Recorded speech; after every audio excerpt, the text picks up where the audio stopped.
Très bien, monsieur le homard. Laisse-moi examiner ton antenne blessée. Ne t'agite pas, ça ne fera pas mal. Et voilà. Oh, merci, Doc. Au revoir. Salut. Ah, mon dernier patient de la journée. Pesso, tu me reçois, Pesso? Capitaine, il y a un souci? Je n'ai pas le temps de t'expliquer. Viens immédiatement au bassin de lancement. Que se passe-t-il, Tweak? Je ne sais pas, mais le capitaine m'a paru très inquiet. Tiens, le voilà. Pesso, j'ai des oiseaux blessés à l'arrière du gup. Viens vite.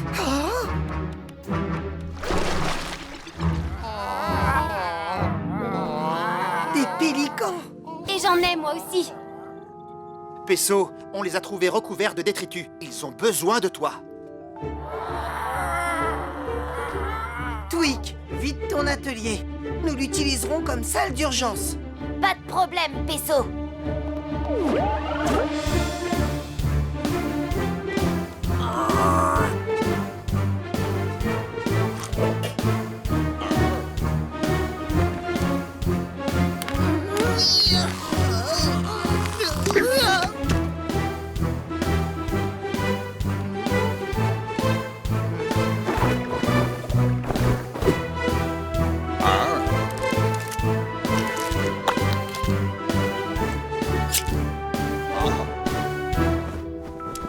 Très beau travail, Pesso. Ton intervention efficace a sauvé ces pélicans. Oui, mais qu'est-ce qui s'est passé? Je n'ai jamais vu autant d'oiseaux aussi mal en point. Oui, c'est terrible ce qui est arrivé. Moi et les copains, on n'a rien vu venir. C'était quoi, Moussaillon? Vous avez été attaqué par un monstre répugnant? Pas maintenant, Quasi. Ces pélicans ont besoin de repos. Non, ne vous en faites pas. Cette histoire mérite d'être racontée. On m'appelle Tonton Charlie et voici mon équipe de pêche. Ça va bien. Nous survolions la mer pour notre première pêche matinale. C'est alors qu'on a repéré un banc de petits poissons qui allaient nous servir de repas. Bonne pioche, les amis, leur ai-je dit. Préparez-vous à plonger. C'est ainsi que nous pêchons, nous les pélicans. Nous piquons à vive allure. Et nous conservons le poisson dans la poche de notre bec. Mais cette fois, nous nous sommes bien fait avoir.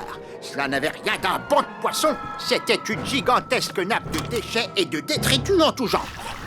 Par chance, Cassie et moi passions par là. Et nous les avons repêchés. Je ne sais pas comment on s'en serait sorti sans votre aide. Mais comment se fait-il qu'il y ait autant de déchets dans la mer? Les objets en plastique jetés dans l'océan s'accumulent et en dérivant, ils finissent par se concentrer en de gigantesques nappes. Le plastique est très dangereux pour toutes les créatures aquatiques qui en avalent par erreur. Oui, cette nappe de déchets a failli nous être fatale et dire qu'elle dérive toujours. Il faut s'en débarrasser. Quasi, déclenche l'octo-alerte. Octonaute, au bassin de lancement.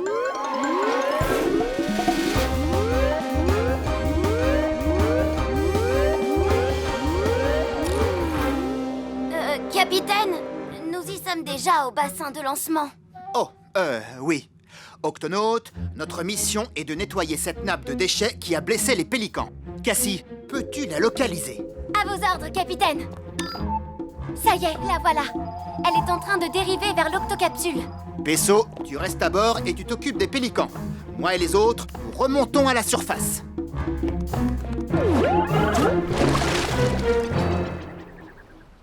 Par mes moustaches! Regardez-moi toutes ces saletés!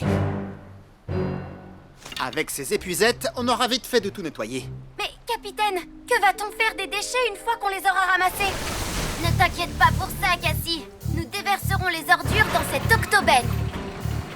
Et nous les rapporterons à l'octocapsule pour les recycler. Octonaute, on passe à l'action.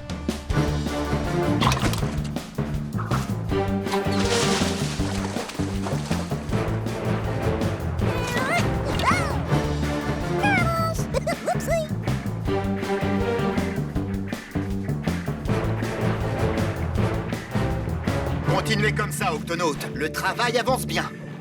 J'appelle l'octocapsule pour voir si les pélicans vont mieux. Dis ah. Tout va bien. Pesso, tu me reçois, Pesso? Comment vont tes patients? Bien, capitaine, les pélicans récupèrent doucement. Excellent. Pesso, c'est quoi ce bruit? On dirait qu'il y a une nouvelle nappe de je ne sais quoi qui se dirige vers vous. Encore des déchets, sûrement. Si ce sont des déchets, ils se déplacent très vite. Hein? Quelque chose m'a chatouillé les pattes. Non, ce ne sont pas des déchets. Hein? C'est un gigantesque banc de poissons. Oh, lorsque l'on rencontre un banc de poissons aussi gigantesque, c'est que certains prédateurs sont pris d'une frénésie de manger. Votre attention, les espadons. Cette zone est très polluée par une énorme nappe de détritus.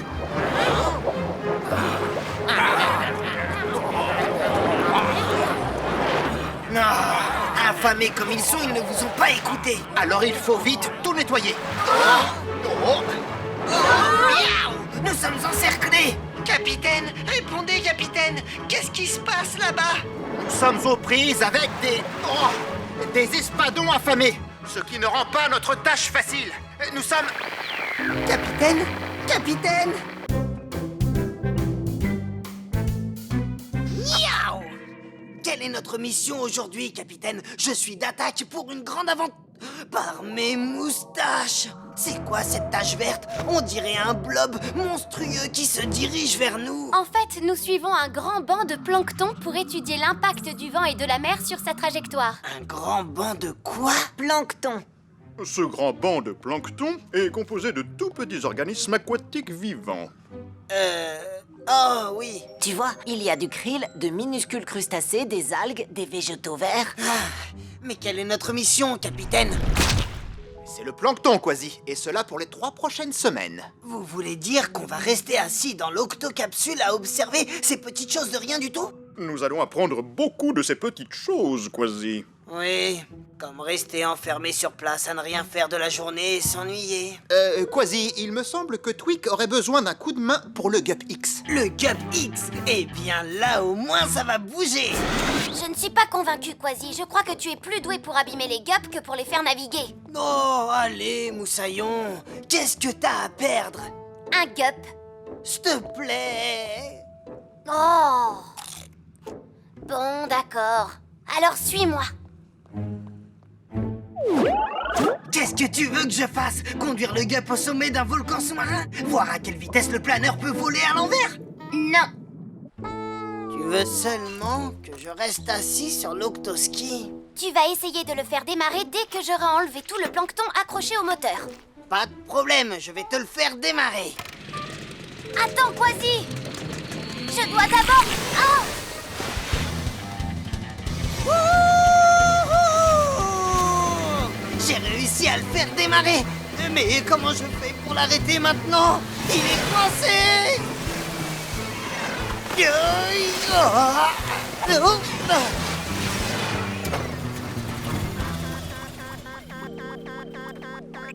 Quasi à Tweak, réponds. Eh oh, Octocapsule? Y a quelqu'un? Oh, pas de problème. Mon instinct de pirate me dit que l'octocapsule est dans cette direction. D'accord, peut-être par là alors? Gauche, droite, Hein? je patine. Gauche, droite, je patine. Gauche, Oh, droite, je par les patine. 7 mers! Droite, C'est je un patine. insecte Gauche, qui glisse droite, sur je l'eau. patine. Je ne suis pas qu'un simple insecte, mon ami. Je suis un allobate marin. Appelle-moi patineur, le seul spécimen parmi les insectes qui peut vivre sur l'océan. C'est incroyable! Mais bien réel. Grâce à ces petits poils imperméables sur mes pattes, je peux marcher sur l'eau, tu vois? C'est plutôt génial pour une créature aussi petite. Je suis peut-être petit, mais je peux faire de grandes choses. Oh, arrête de te vanter. Tu n'es pas le seul à savoir marcher sur l'eau. Non, oui, je vous présente mon épouse, Sally. Bonjour. Sally est une patineuse des mers. Comme toutes les patineuses des mers, elle est très grande. Mais moi, je suis le plus rapide. Si tu es si rapide, pourquoi tu n'as pas trouvé de nourriture? Eh bien... On en cherche depuis des jours. Il n'y en a nulle part et les bébés ont faim. Oui, Qu'est-ce que ça mange un patineur des mers? nous aimons manger de ce truc vert qui flotte. Hé, ça doit être le plancton que mes amis les octonautes sont en train d'observer. C'est une grande flaque verte et vous pourrez vous régaler. Elle est dans cette direction-là. Je ne sais pas, d'habitude c'est moi qui trouve la nourriture. On n'a rien à perdre. On y va, les enfants? Oui, J'espère que tu sais ce que tu fais. C'est bon, allons-y. Gauche, droite, je patine. Gauche, droite, je patine. Gauche, droite. Dépêchons-nous, le temps est en train de se couvrir. Aucun signe de Quasi? Pas encore. Je n'ai aucun contact ni avec la radio ni avec son gup. Ne t'inquiète pas, Twick, on va le trouver. Ce n'est pas la première fois que Quasi se perd en mer. Capitaine, le vent se lève et provoque de très grosses vagues. Capitaine, il faut partir à sa recherche avant que nous... Oh. Le temps est devenu menaçant. Le grand banc de plancton nous a heurtés. Radar hors service. Je ne peux pas ouvrir l'octo-écoutille. Oh, plus rien ne fonctionne. Cassie, déclenche l'octo-alerte. Octonaute, au bassin de lancement.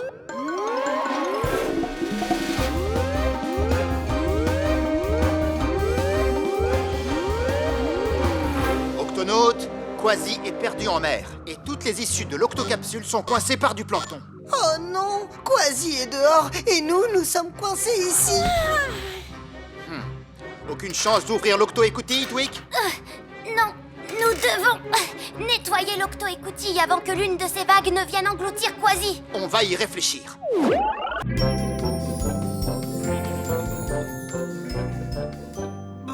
Je n'arrive pas à croire qu'on soit revenu dans ces eaux glaciales. Notre mission est d'explorer les fonds sous-marins, Quasi. Et aujourd'hui, les créatures de la zone arctique vont émettre des sons fascinants. Et avec notre micro des fonds marins, nous pourrons les enregistrer pour notre sonothèque.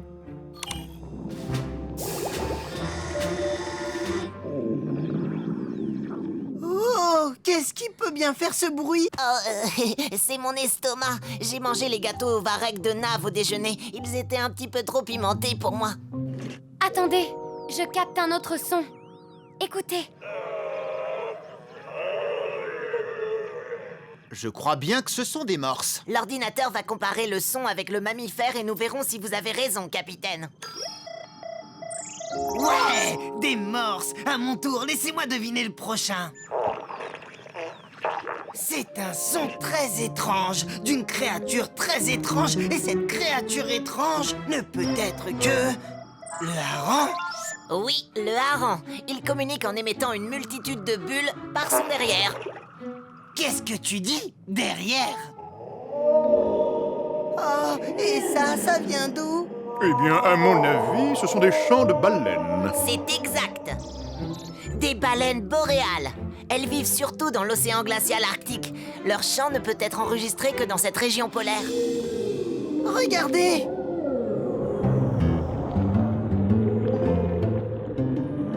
Salut les amis! Bonjour, nous sommes les Octonautes. Ravi de vous rencontrer. Quelle tête énorme, même pour une baleine. La tête des baleines boréales est aussi longue qu'un bus. Ce n'est pas pour me vanter, mais nous les baleines boréales, nous avons les têtes les plus dures de tout l'océan arctique. Dur comment? Suffisamment dures pour briser tout et n'importe quoi. Miaou! Et nous chantons aussi. Nous avons de très jolis chants. Vous êtes prêts?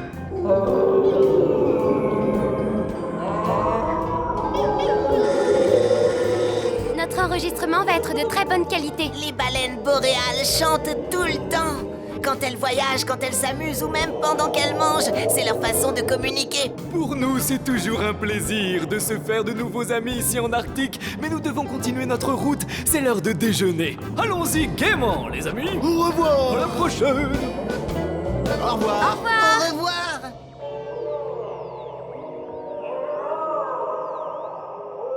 Miaou! C'est quoi ça? Encore des baleines? Ce sont mes familiers. Des narvals, capitaine. On dirait un appel au secours. C'en est un. Alors il n'y a pas une minute à perdre. Quasi, Pesso, au bassin de lancement.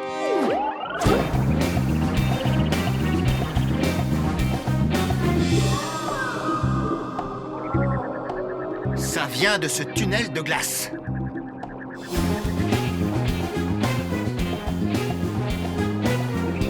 Par mes moustaches, capitaine! Regardez, il y a eu une avalanche. Ils doivent être coincés derrière ce mur de glace. Eh oh, oh! Les narvals! Est-ce que tout va bien? Aidez-nous, s'il vous plaît. On est bloqué ici, on ne peut plus sortir. Mais je reconnais cette voix.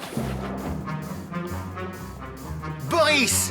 Oui, Barnacle, est-ce que c'est toi? Oui, vieux frère. Qu'est-ce qui t'arrive? Mes deux amis et moi, nous avons plongé très très profond. Tout allait bien, et puis tout à coup, la banquise a bougé et nous a piégés sous la glace. On ne peut pas la briser, c'est trop épais pour un narval. Et en plus, on commence à manquer d'air ici. Nous allons vite vous sortir de là. Octonautes, tous au QG.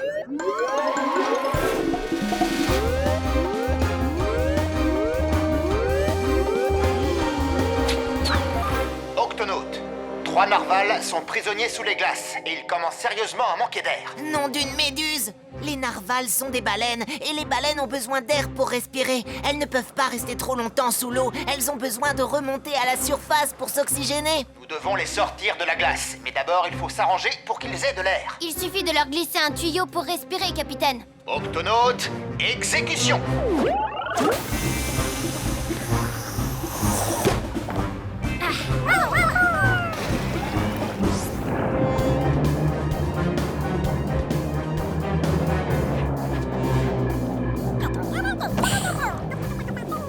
J'ai repéré une petite brèche pour faire passer le tuyau. Au travail! Nous allons te faire passer un tuyau pour respirer, Boris. Ça ne va pas être long. Oui, fais vite, Barnacle, on a besoin d'oxygène.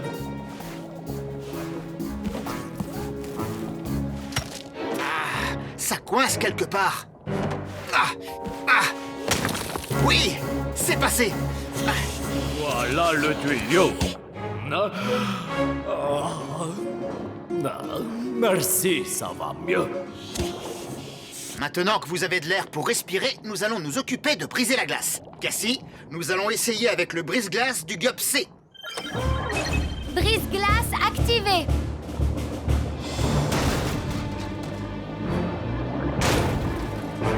Pas même une fissure. Faisons un essai avec la foreuse. Tweak, nous avons besoin du GUP D. Cassie, tu me reçois? L'octocapsule est en position? Nous avons fait surface, capitaine. Le spectacle va bientôt commencer. Nous allons vous rejoindre. Mais avant, nous devons ramener les patients de Pesso chez eux.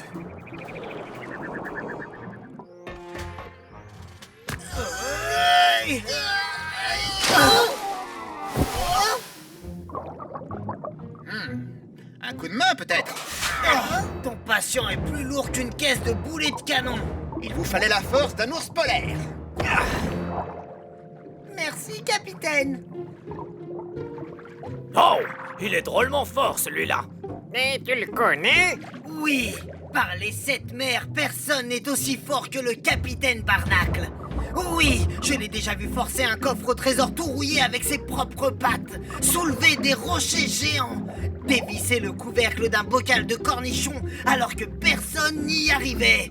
Oh! Oh! Qu'est-ce qui se passe? Bonjour, je m'appelle Hattie. Oh, ça a l'air appétissant. Nom d'une nageoire! Elle vient de dévorer un bout de ce rocher! Alors ça, c'est fort. Alors ça, tu l'as dit. J'adore gratter la surface des roches ou des coraux, ou j'aime tout en fait. Je suis un poisson perroquet à bosse et j'ai des dents spéciales pour... Oh, ça a l'air appétissant. Elle a de sacrées dents. Ça, tu l'as dit. Regardez, est-ce que c'est du sable? Oui, une fois les roches ingurgitées, je les rejette sous forme de sable. Oh, ça a l'air appétissant. Doucement, Hattie. Tu viens de manger un morceau de notre GUP. Oh, désolé, je n'ai pas fait exprès, mais je ne peux pas résister à la tentation de croquer tout ce que je vois. On est comme ça, nous les poissons perroquets à bosse. Capitaine, vous devriez vous dépêcher. Vous allez rater le spectacle. D'accord, Cassie, on arrive. Au revoir, Hattie! Pourquoi est-ce qu'ils sont aussi pressés? Je n'en sais rien, mais où qu'ils aillent, il doit y avoir quelque chose à croquer. Attendez-moi! Capitaine, vous arrivez juste à temps. La pluie de météores commence. En voilà un! Regardez! Oh, c'est magnifique! Oh, waouh! C'est un météore, Nav. Un météore est un morceau de rocher qui vient de l'espace. Quand il y en a beaucoup dans le ciel, comme ce soir, on appelle ça une pluie d'étoiles filantes. Waouh! Waouh! J'ai comme l'impression que celui-là se dirige vers nous. Lorsqu'il aura traversé l'atmosphère, ce corps solide viendra s'écraser sur Terre. Mais la plupart d'entre eux tombent dans l'océan. Dans ce cas, nous devons mettre l'octocapsule en lieu sûr. Cassie, À vos ordres, capitaine. ouvre l'octo-écoutille, Tweak. Nous arrivons. À vos ordres, capitaine. Ouh, ça a l'air appétissant.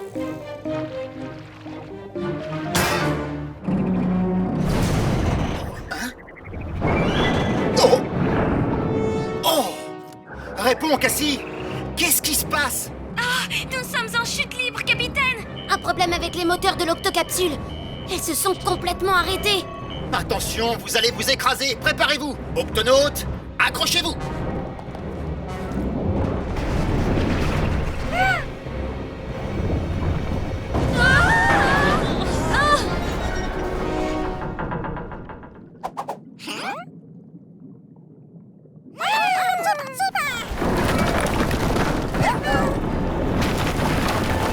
Cassie, il faut stopper la chute de l'octocapsule. Je vais déplier les bras des nacelles. Ça devrait pouvoir nous caler. Fais-le.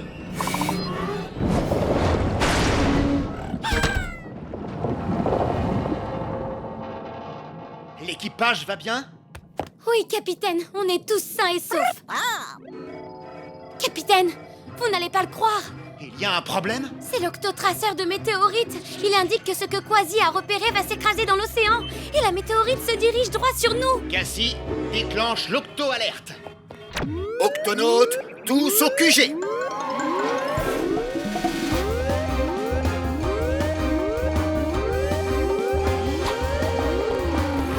Octonautes, une météorite se dirige dans notre direction et l'octocapsule est en panne. Je m'occupe de réparer les moteurs, capitaine. Cassie, nous disposons de combien de temps? Très peu, capitaine. Dans quelques minutes, elle va atteindre l'océan et s'écraser sur l'octocapsule. Alors il faut trouver un moyen de déplacer l'octocapsule. J'ai trouvé d'où vient le problème, capitaine. On dirait que quelque chose a arraché un morceau du moteur. Mais ça va aller, ce sera réparé avant que vous ayez dit bottes de carottes en bottes croquantes qui craquent. Hein? Tweak, c'est quoi ce bruit? J'en sais rien. Et il y a un autre morceau endommagé. En fait, capitaine, ça va prendre plus de temps que prévu. Si nous ne pouvons pas réparer le moteur et déplacer l'octocapsule, alors il faut trouver le moyen d'arrêter cette météorite. Shellington, professeur, qu'est-ce qu'on sait d'autre sur les météorites? Comme vous le voyez, ce sont de gros rochers noirs. Oui, et leur masse contient encore du métal. Du métal? Eh oui, Quasi, ce corps ferreux est magnétique. Magnétique. Ah, cela me donne une idée. Quasi, Pesso, au GUP.